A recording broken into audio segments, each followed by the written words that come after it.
This is Hannibal here from thehannibaltv.com. This is my weekly review of the points I find interesting in Dave Meltzer's Wrestling Observer newsletter. 1 week from tonight, GNW returns to Smith Falls, featuring Davey Boy Smith Jr. To give that a plug, but I'll jump into the news. WWE has announced a bunch of SummerSlam matches so far. Roman Reigns versus Jey Uso. Like Jey Uso has a chance in hell of winning the Universal title. Cody Rhodes versus Brock Lesnar. Gunther versus Drew McIntyre. Logan Paul versus Ricochet. Paul is on a losing streak. Rhea Ripley versus Raquel Gonzalez. Asuka versus Charlotte Flair versus Bianca Belair in a three-way. Ronda Rousey versus Shayna Baszler, which could be Rousey's last wrestling match for a while as her contract is supposedly running out after SummerSlam. And Trish Stratus versus Becky Lynch.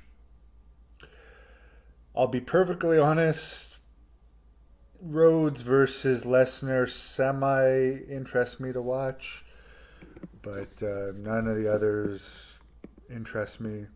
However, 42,889 tickets are out for SummerSlam in Detroit, which is really good, which would make it the highest attended SummerSlam since the 1992 SummerSlam at Wembley Stadium. WWE set a record last weekend for Money in the Bank from London. They announced 18,885 tickets in the building. And between SmackDown and Money in the Bank combined, $5.4 million gate. And it was the highest gate ever for SmackDown. Obviously, they rarely go to the UK for TV tapings, and they charged a fortune for tickets.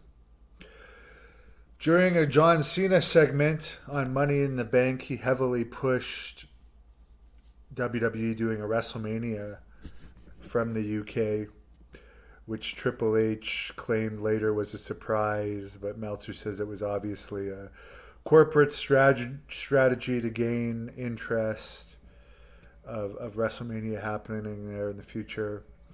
Darren Drozdov, a.k.a. Droz, a.k.a. Puke, the former NFL player turned wrestler, passed away this week after spending nearly 24 years in a wheelchair from D'Lo Brown breaking his neck from a botched power bomb on October 5th, 1999 at the Nassau Coliseum.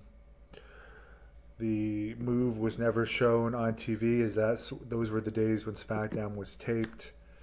However, it's been reported that Brown's grip slipped. He was never really pushed after that, and his career pretty much faded away after that. Coincidentally, he did have a wrestling school for a point in time. Jerry McDevitt, who's 74 now, announced his retirement.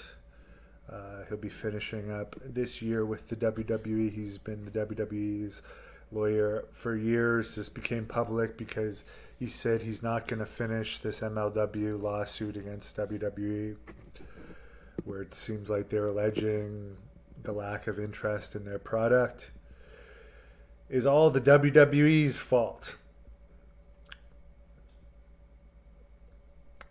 In my opinion, rather than entering into an expensive lawsuit, they should try and focus their money on making their product better. Matt Morgan, 46, recently had back surgery. Triple H said in the post Money in the Bank press conference that NXT Europe is being held up by the new merger. Meltzer says that's code for it's not happening anytime soon when NXT UK closed. WWE had said NXT Europe would start in early 2023. It's unknown once Endeavor takes over whether they'll continue putting money into development or not.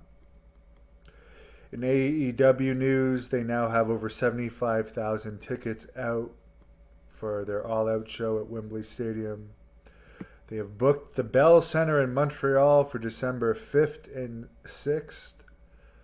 Obviously, the Wednesday taping would be for the Dynamite show, and maybe they'll be taping Collision on Tuesday. Who knows? Collision last week from Hamilton in front of a dead crowd did a 0.13 rating, which was a huge drop. Dynamite in Edmonton before about 5,000 fans did a 0.29 rating. Rampage did a 0.13 rating. Raw did a 0.49 rating this week from Baltimore before 9,100 paid. NXT did a 0.13 rating. Stone Cold Takes on America did a 0.04 rating. Not a lot of interest in that show. Women of Wrestling did a 0.06 rating in syndication and a 0.02 rating on Vice. Impact in New Japan did a 0.01 rating, about as low as you can get. SmackDown did a 0.69 rating. In other wrestling news, Quebec legend Zorinoff Leboeuf died of cancer recently. Raymond Rougeau told me a story in my shoot interview with Raymond Rougeau that you guys can look up, of him actually beating up Zorinoff Leboeuf in the ring after Leboeuf had beaten up Raymond's brother Armand in the ring. The Hulkster is so sick and tired of Roman Reigns. Well, WWE's making more money than ever. He's not going away anytime soon. Someone checking in from Thunder Bay, Ontario, Canada, where Great North Wrestling held 2 shows. Ben, seems like my YouTube channel is shadow banned.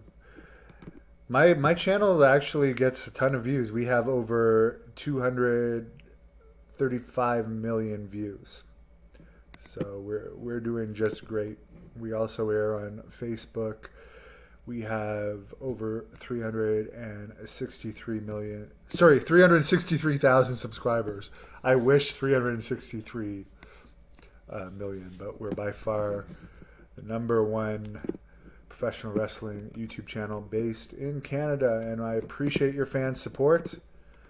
GNW is also coming to Renfrew, Ontario for Renfrew Reckoning, featuring Super Crazy and Jack Victory, Saturday, September 2nd. And again, 1 week from tonight, Vipress, Davey Boy Smith Jr., Jeremy Prophet, Jessica Black, Nunzio, and the Blood Hunter will all be in Smith Falls for a massive The Hannibal TV taping. Have a great Saturday afternoon, everybody. Ben, recently my numbers have been great. And trust me, I follow my analytics very carefully. I have an analytics program. Interviews coming up, by the way, with Greg Valentine. And Jack Kilby has a bunch of big ones coming up too. Davey Boy Smith Jr. is going to do a taped shoot interview with me next Friday as well. He's flying in a day early for the show. Have a great Saturday. Thank you for watching the Hannibal TV. Please like this video if you enjoyed it, and